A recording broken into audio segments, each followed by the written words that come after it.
Soomaaliya isku tashada wala Ingiriis wala nin maxay Aryaanaha wala Yahuud wala Irish wala cid kale ayaan kula tartami karin adigoo Soomaali jaamacad hada yeelo dhimistarigaada ku dagaalan siyaasaddaada ku dagaalan dalkaada dhiso dadkaada midayso ilaahayna isku xir cid kale ha ka sugin wanaag anigu waxaan ahay Faarax Macallin waxaan u ahay musharax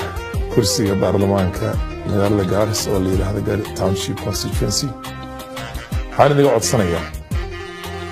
in doorashadeenaydu hadda ay ka hartay muddo yar oo bil London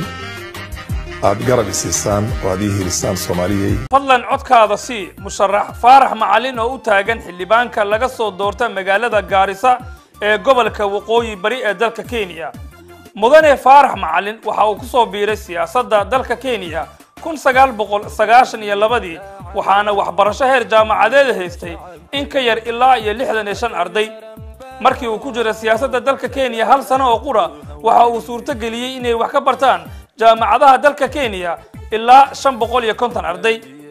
dhinaca kale ardayda Soomaaliyeed ee wax ka barta dugsiyada sare ee dalka Kenya dhameeyana waxbarashada dugsiyada sare waxa uu suurto galiyay inay deeq heer waxbarasho ka helaan dalal ay ka mid yihiin dalalka Yurub markii ay soo dhameysteen waxbarashadooda waxa uu shaqo uga raadiyay UN-ka iyo waliba qaar kamid ah bangiyada dalka Kenya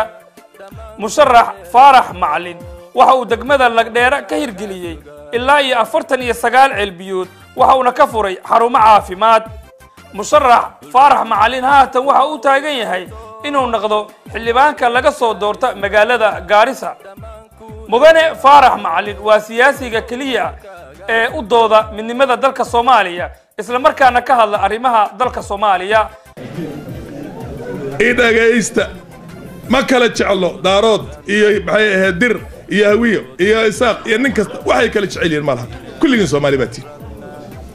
dalkana loo dalay fadlan codkaada si